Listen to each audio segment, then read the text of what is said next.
Kamusta mga ka-Blue Jeans? Panibagong vlog na naman sa araw na ito. Pero siyempre kamusta muna ulit kayo at panibagong gising at panibagong blessings. Bali ang vlog lang naman natin ngayon, yung ating inabunuhan kahapon, babasain ko lang ngayon. Pero tinignan ko yung weather update. Mukhang uulan naman bukas, kaya itong kung saan mismo yung tapat lang ng abono, yun lang ang binasa ko. Kasi matutuyo lang, sayang, kaya kailangan kong basahin. Tapos natin mag dilig, ito lilinisin ko to.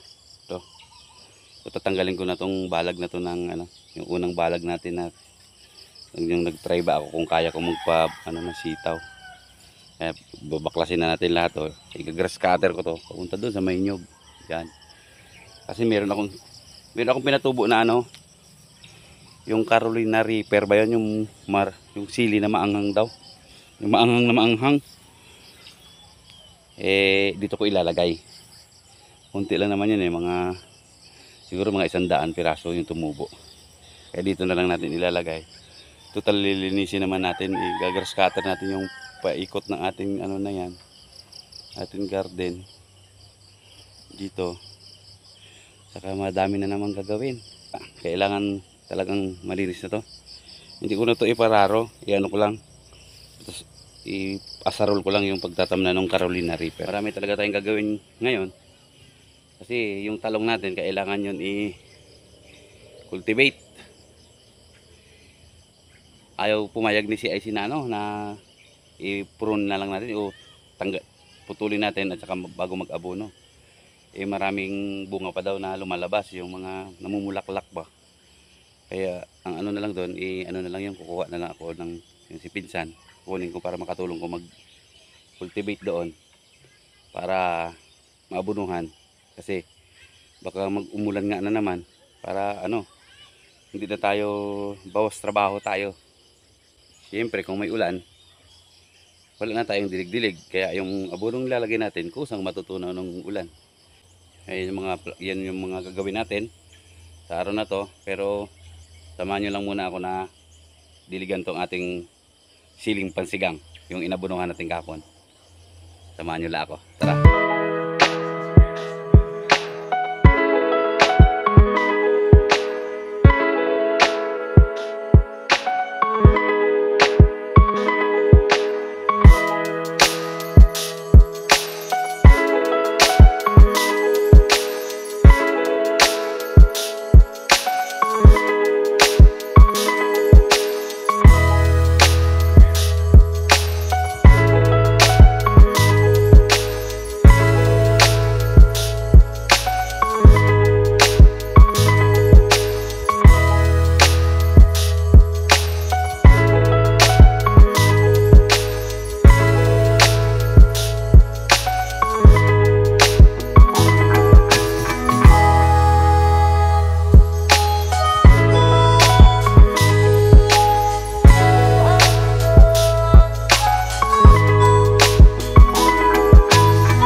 Baka hinahanap yung si CIC.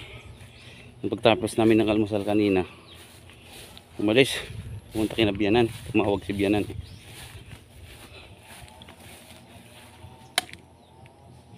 Itong ating mga bikal na to, sayang to eh. Kaya itatayo ko. Magagamit ko to dun sa kamatis eh. Ang problema lang natin mga kablodes, yung ating kamatis, kaunti lang tumubo. Kaya kung minsan ayokong bibili talaga nung dito na sa ano, dyan sa mga tindahan dyan sa amin sa bayan. O di kaya yung mga binibigay sa galing sa agriculture. Matagal na bang naka-stock doon. Tayo muna natin to.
Ayan, naitayo na natin.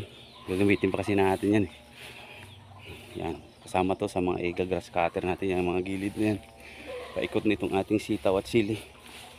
Ito yan sa mga gilid ng saging na nagawa ngayong umaga. Mamayang hapon mag-spray itong sili natin at at talong. Ito, ang lawak pa nito kasi nalilinisin. Kaya hahasain ko pa yung blade. Hindi kaya ng ano to. Hindi kaya to ng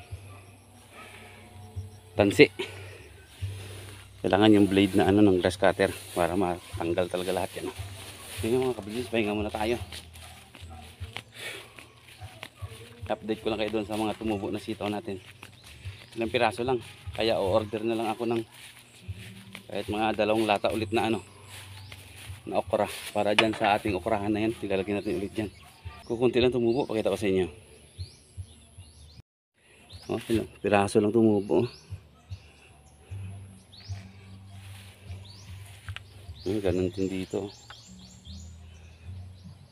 Mabuti pa itong panghulip ko, kaya ito na lang siguradong itatanim ko, itong panghulip. Dami kaso nga lang pag ganito kasi bansot. Hindi kagaya nung dito kita nyo talaga pag hiwa-hiwalay sila, kaya nga itong mga ganito yung dikit-dikit na pagtanim, panghulip lang talaga.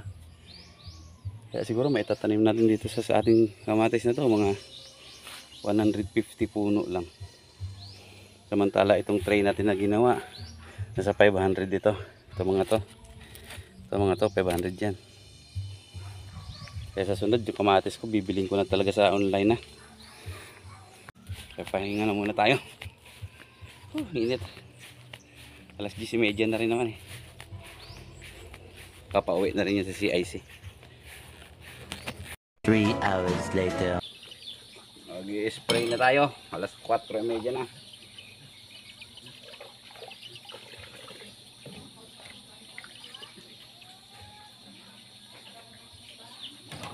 Ito. Langit.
Haluan natin ng pulyar.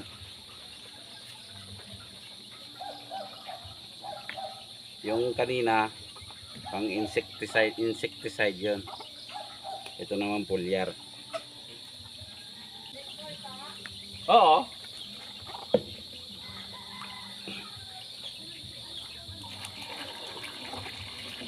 Ina, nagmatan ng ulo.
Yan nga mga kabudis, nakapagpahinga tayo.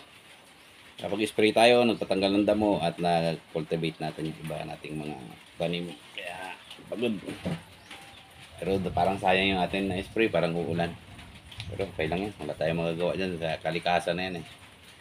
Kaya ako ay patuloy na nagpapasalamat sa inyong patuloy na pagsuporta at panonood sa ating muting channel na ito. Nasa mid ako.